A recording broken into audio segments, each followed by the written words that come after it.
অনুযায়ী বাড়ি নির্মাণ করতে পারে চাচা? পারে না। কিন্তু পরিশ্রম কন্টিনিউয়াসলি করছে কি করছে না? প্রতিদিন করছে। ঠিক আল্লাহ সুবহানাহু ওয়া তাআলা আমাদেরকে জান্নাতে যখন যাব, জান্নাতে আল্লাহ সুবহানাহু ওয়া তাআলা আমাদেরকে ঘর দেবেন। ঘর প্রত্যেকে মানুষই পাবে। তবে আল্লাহ সুবহানাহু ওয়া তাআলা এমন কিছু ইবাদতের কথা বলে দিয়েছেন, এমন কিছু আমলের কথা বলে দিয়েছেন, যে আমলটা যদি আপনি এই দুনিয়াতে করেন, আল্লাহ সুবহানাহু ওয়া তাআলা আগে থেকে, মৃত্যুর আগে, এখনই আজ যদি আমল শুরু করে দেন, আল্লাহ আপনার ঘর নির্মাণ করতে শুরু করে দিবেন, তথা মৃত্যুর আগে জান্নাত আপনার জন্য একটা ঘর আল্লাহ অলরেডি তৈরি করে রেখে দিবেন। কিছু আমল আছে। কি আছে চাচা? কি আছে? আমল আছে। আমল মনে বলছেন? হ্যাঁ, আমল কি বলেন তো?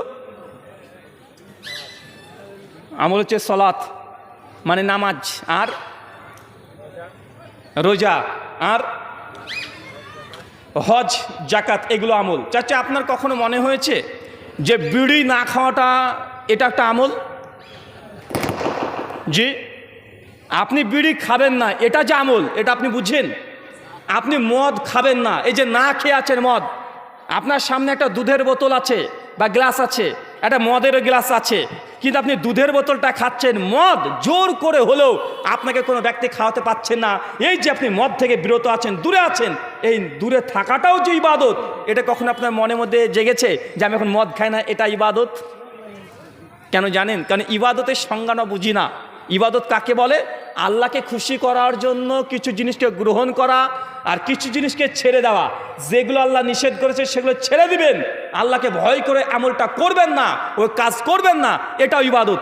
নামাজ পড়া যেমন ইবাদত, হজ করা যেমন ইবাদত, জাকাত দেওয়া যেমন ইবাদত, ঠিক একইভাবে সুদ না নেওয়াটা ইবাদত, ঘুষ না নেওয়াটা ইবাদত, ঘুষ না দেওয়াটা ইবাদত, বিড়ি না খাওয়াটা ইবাদত, সিগারেট না খাওয়াটা ইবাদত। কেন? আল্লাহ নিষেধ করেছে, আল্লাহর ভয় দূরে আছেন, এই যে দূরে থাকা, এটাও ইবাদত। এখন কি বুঝতে পারছেন? হ্যাঁ, এখন এমন কিছু ইবাদত আছে। চলেন তার আগে দেখে আসি যে আল্লাহ সুবহানাহু ওয়া তাআলা জান্নাতকে কিভাবে তৈরি করেছেন। সুনান আবু দাউদ হাদিস না 4744, আবু হুরায়রা একজন বিখ্যাত সাহাবী, তিনি বলছেন যে আল্লাহ সুবহানাহু ওয়া তাআলা যখন জান্নাতকে তৈরি করলেন, চাচা কি তৈরি করলেন?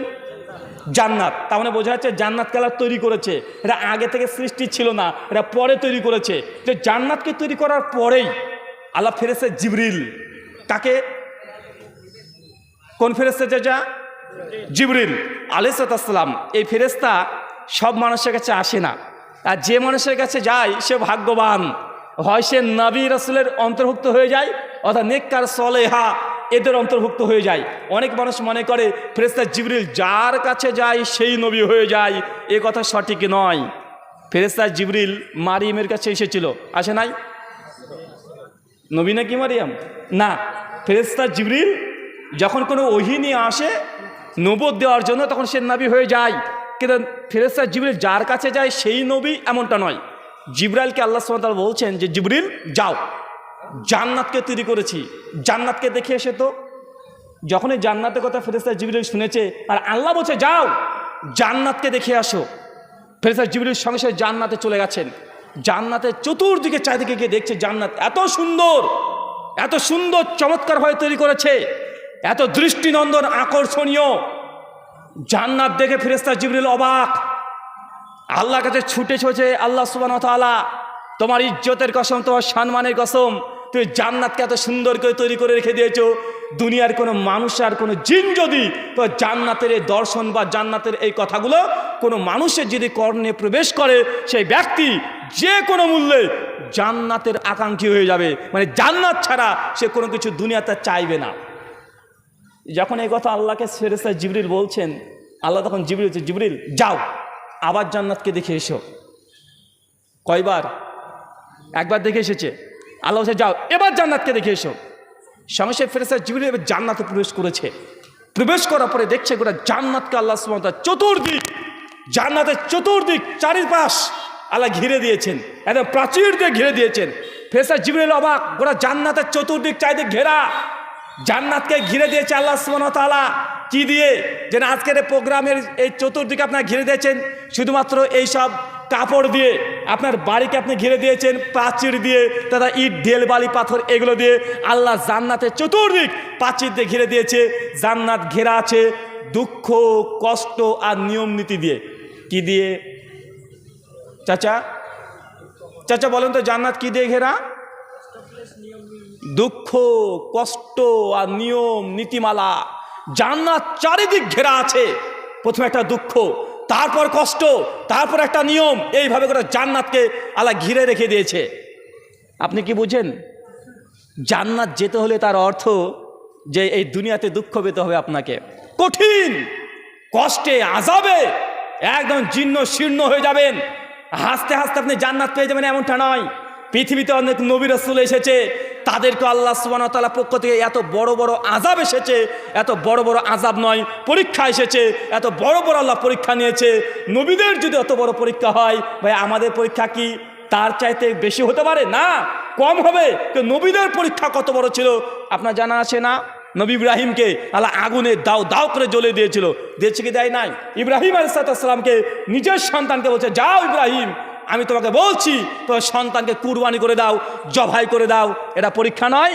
আপনার তো টাকা পয়সা আল্লাহ বলেছে কিনে একটা গরু ছাগল জবাই করে দাও, এটা আপনার অর্থের টাকার পরীক্ষা নেওয়া হচ্ছে।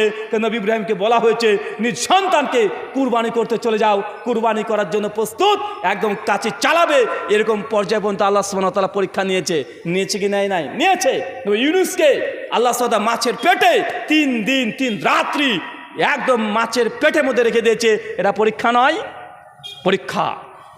অনেক পরীক্ষা আসবে। জান্নাত কালা তৈরি করেছেন শুধুমাত্র দুঃখ আর কষ্ট দিয়ে। অনেক মা বোনেরা বসে আছে, সংসার জীবনে আবদ্ধ আছে।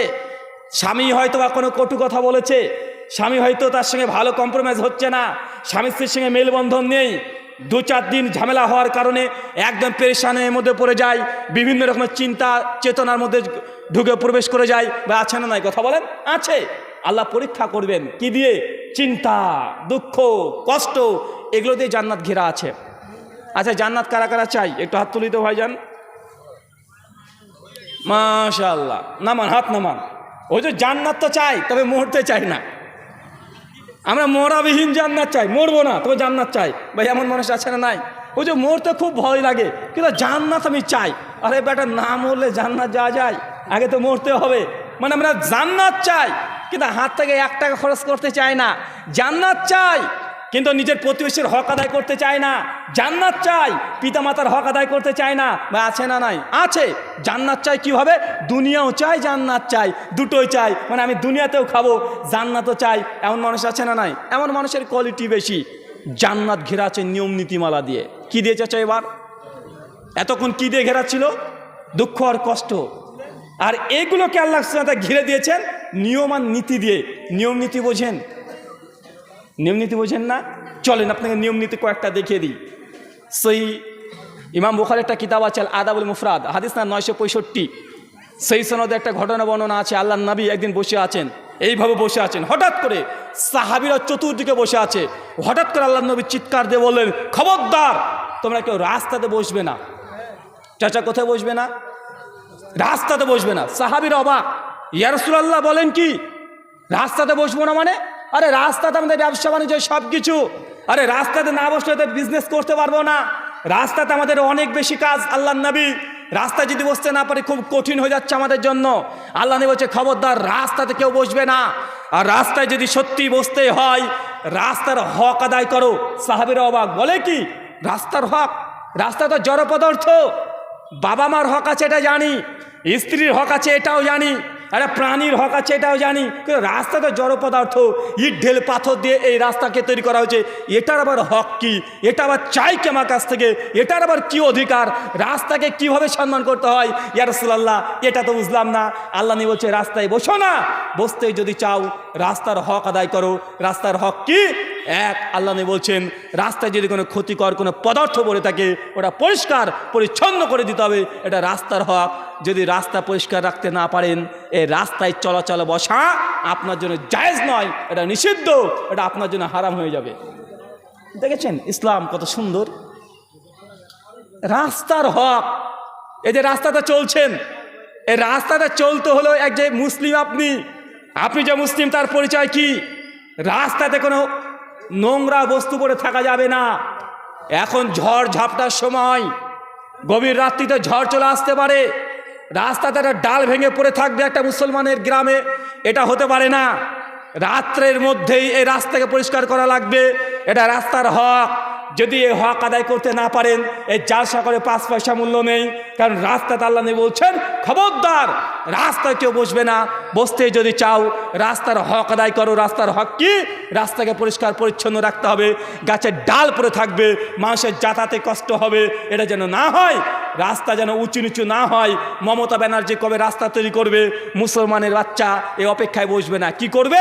এলাকার যুবক তরুণ যারা আছে প্রত্যেক বাড়িতে বাড়িতে গিয়ে 200-100 টাকা করে চাঁদা তুলে বস্তাতে করে মাটি নিয়ে এসে রাস্তাকে সমতল করে দিতে হবে। এটা রাস্তার হক। যদি আদায় না করেন, রাস্তায় আপনার জন্য বসা জায়েজ নয়। কঠিন মনে হচ্ছে এটা?